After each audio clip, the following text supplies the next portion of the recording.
There's a new push to legalize recreational marijuana in Pennsylvania as state budget negotiators look for new revenue to try and balance the state budget.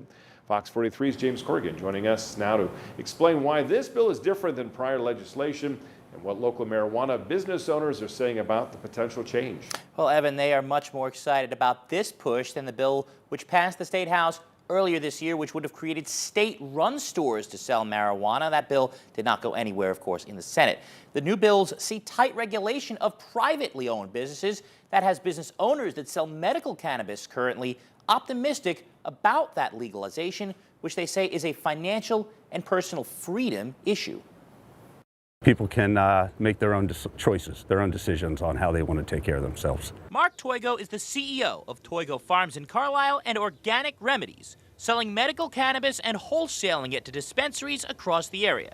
He says the hundreds of jobs he supports through his supply would expand greatly if adult-use cannabis is legalized. You're looking at a large uptick in employment opportunities in the state, which are needed, and for young people to stay in the state and have an opportunity to be part of this. Toigo is optimistic at the prospect of 3 separate bipartisan bills in the state House and Senate, which would legalize recreational cannabis. Republican State Senator Dan Laughlin authored the Senate's bill and says his Republican colleagues have a choice to pass something they may not personally support, but that they need to help fix the state's structural deficit. I think that we are picking up votes because people would rather do this than do a tax increase to try and balance a budget. We're just ignoring the obvious that folks, if they want to use cannabis, they already are. I think that we should make it safe, legal, put it in a controlled environment that keeps it out of the hands of children, as best we can. And the state needs the revenue. The bills still see opposition from some Republicans who see cannabis as dangerous and say it can lead young people down the wrong path of drugs.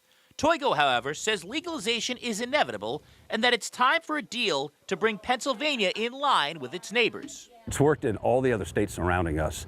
Ohio most recently, they've gotten it done. Maryland, New Jersey, New York. We're completely surrounded by adult use states. I think both sides of the party can come together and do what they're supposed to do and get this bill passed. Now, the push has a long way to go and will likely be decided at the negotiating table between the House, Senate, and Governor Shapiro. The state Senate is back in session today for the first time in several weeks to lay the groundwork for possibly moving a budget soon. Whether they need the extra revenue could determine if this major social shift in Pennsylvania becomes law this year. Evan? We'll certainly keep an eye on that. James Corrigan, thank you very much.